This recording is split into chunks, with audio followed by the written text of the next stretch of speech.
All right, I want to first of all thank Pastor Kayla and thank all of you for allowing me to do this internship with your church here. It's been a real blessing, and I'm very grateful. I've been very moved already in my time here. And thank you also for subjecting yourself to this. So it'll be a real trial, I'm sure. I'd like to say, though, one of the best things, I think, of following the lectionary is that it forces you to wrestle with texts that you would otherwise either not be interested in or prefer to just kind of not engage with. And for me, our passage for today is definitely one of those texts.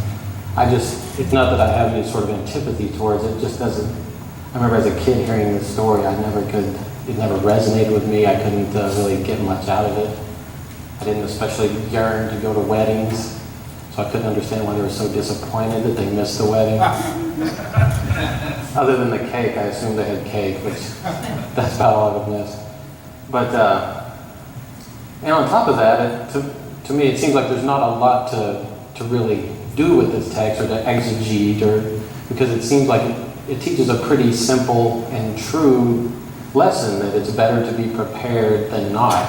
I don't think I certainly wouldn't disagree with that, although I don't do a great job of practicing that all the time in my life. But I don't think there's many people that would disagree with that or think that it's better to be unprepared.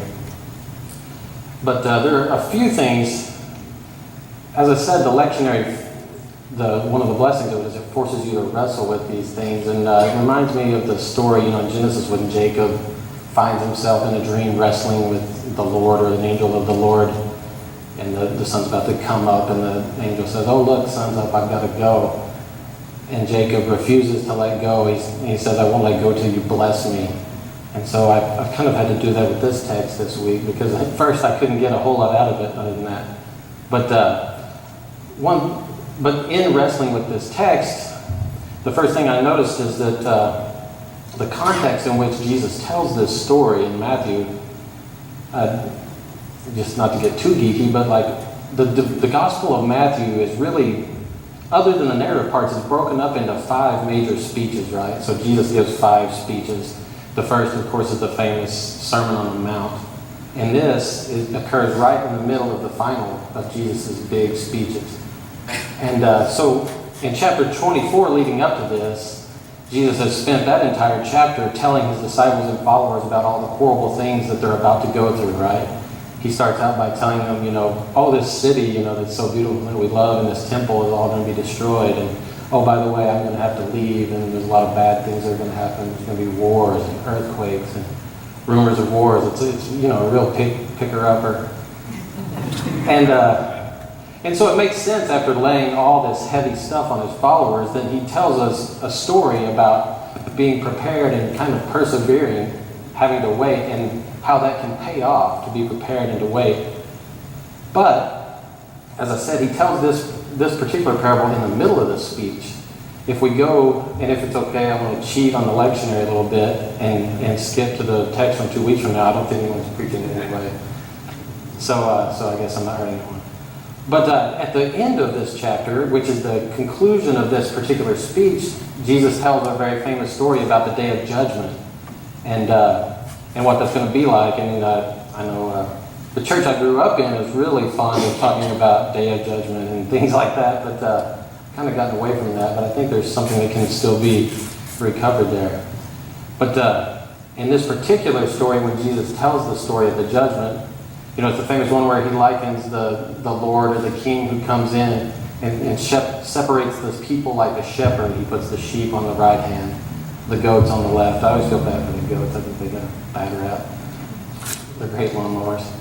But anyway, he puts the sheep on the right, and then he says to them, "Enter into the kingdom, for I was hungry and you fed me. I was thirsty and you gave me drink. I was naked and you clothed me. I was sick and you ministered to me, and I was in prison and you visited me." He says all these things, and of course the people on the right are baffled. They can't remember doing this. They ask him, "When did we see you in this condition, and when did we do these things?" And he explains that if you've done this to the least of these who are my brethren, my brothers and sisters, then you've done it to me. And then by the same token, he turns to the ones on the left and condemns them based on the same criteria, he says, I was hungry and you fed me not. I was naked and you didn't give me clothing. I was thirsty and sick and in prison and you did nothing for me. And they also protest. They say, when did we see you in this shape and not help you? And he tells them the same thing. If you've ignored the least of these, my sisters and brothers, you've ignored me.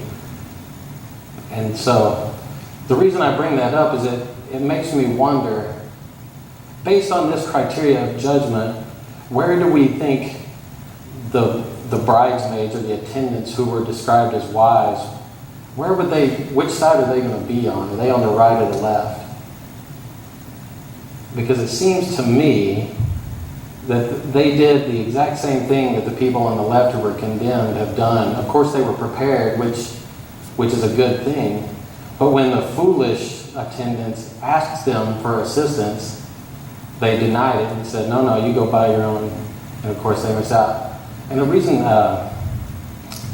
I found a blessing in that, because I think it's important for us to realize that being prepared isn't going to be enough for us. It's easy for me to see how we're in a similar position to the followers of Jesus who heard this really difficult message about the hard times to come. And I think it's not too hard for any of us to look out on the horizon and see a lot of difficulty out there, whether it's political or economic or especially environmental, that we have not prepared ourselves, and oftentimes we are willfully being unprepared about these things. And so I think it's an especially important lesson for us to realize that we not only have to be prepared, but we have to prepare ourselves to share and to share the things that we've prepared for ourselves. And to me, it seems like that's, as a species, that's really kind of our only hope. I don't think it's going to be enough for us to just build walls around our country and around the people we're comfortable with and prepared to protect ourselves. And I'd like to say, though, that one of the reasons I've been grateful to be here with these two churches is I see both of these churches doing a very good job of this, of preparing themselves and doing a pretty amazing job, I see, of preparing yourselves, but also sharing with the bounties that you've prepared. And so I want to thank you for that, because I've been very inspired by it, and it's been a great blessing to me so far to have been here. And other than that, I'd just like to offer a blessing that may we continue to be people who prepare ourselves, but also prepare ourselves to share with those that are, for whatever reason, unable to prepare themselves.